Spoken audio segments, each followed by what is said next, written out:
Harper and Bruce, can you hold on a second? Yeah, sure. Thanks. Hey, I'm just on the phone with some ecoEXPLORERs. They're helping me crack a case. And boy, is it a stick in the mud. Now, if you'll excuse me, I need to get back to our important soil mission. You see, there's a lot of things being said about soil, like it's not important and it's just dirt. We have to figure out if what they're saying is true. Lucky for us, we have some ecoEXPLORERs that are helping us with this investigation. We're ready, Libby. Just tell us where to go next. All right, so to find out if the next statement is true, we must learn from those who have made mistakes in the past. Okay, how do we do that? Go seek out Erin Hines from the North Carolina Division of Soil and Water Conservation. She also possesses powerful tools that cross space and time. But this time, you'll find her in the pages of a history book. Cool!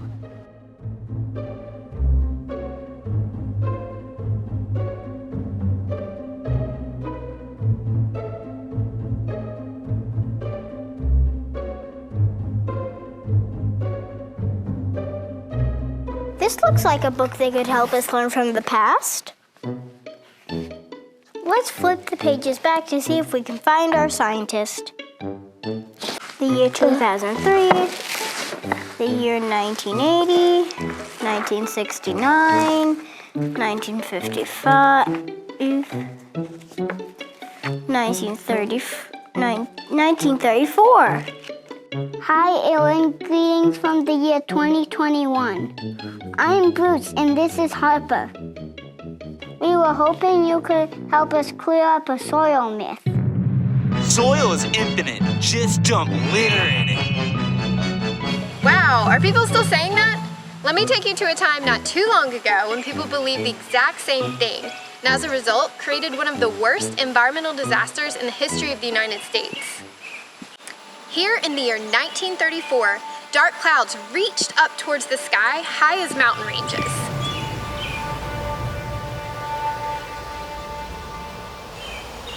These clouds were not made of water, but of soil and dust particles, swept up by the strong winds of the central plains of the United States. Things got so bad, dust from Kansas, Texas, Colorado, Oklahoma traveled 2,000 miles to land on the East Coast in North Carolina and beyond, even settling on ships in the Atlantic Ocean with a fine brown coating. How on earth did this happen? Plains are naturally supported by thick, dark soil covered in grasses. Plain soil is highly nutritious and under the right weather conditions can grow plentiful grains like wheat and corn. But rain is something plains don't get a lot of. That's why they're covered in grass instead of trees. During a string of high rainfall years in the early 1900s, a surge of farmers moved out to the plains, plowing up the natural grasses and planting wheat. The plows broke up the root structures that held the soil in place, and after the wheat was harvested, left the soil bare during the winter months.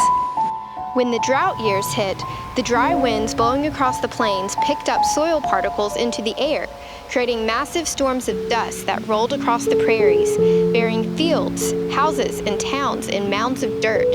The thick layer of rich soil began to disappear into the air, and at the very same time the rest of the nation sank into the Great Depression, farmers in the plains lost their livelihoods against the giant storms of dust.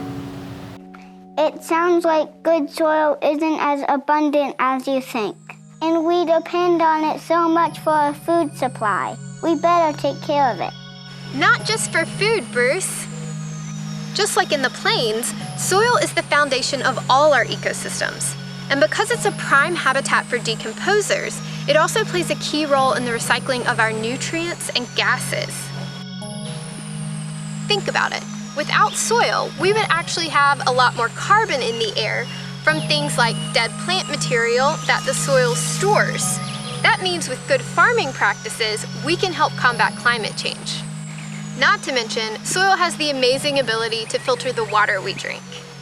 Wow, I think that clears up the second myth. If anything has worth, it's the only thing that grounds us and everything else on the planet. Thanks so much for your help, Aaron. Wait, the chapter hasn't ended yet. During the Dust Bowl, we learned how important it was to understand the connections between different parts of an ecosystem. We learned that soil was an important part of that, and that our actions can impact it positively or negatively.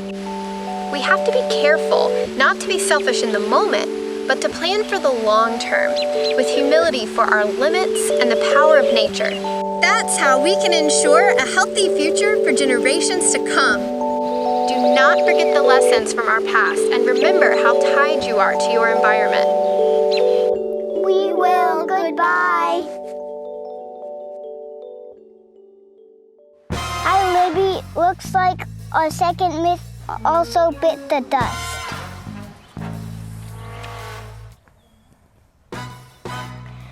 Who knew that the answer could be found in the pages of history? Well, this is tremendous news. We need to let everybody know. Okay, we need to draft up an article. We need to have it peer-reviewed, of course, and we could publish it in a scientific journal. We can distribute it far and wide, and then we can finally put an end to this anti-soil belief that's just sweeping our nation. Okay, quick. There's not a second to lose. Go. Okay, Libby, whatever you say. What about the last myth? Just dirt in the earth. Soil has no worth. You heard her, Bruce. There's not a second to lose. Let's go.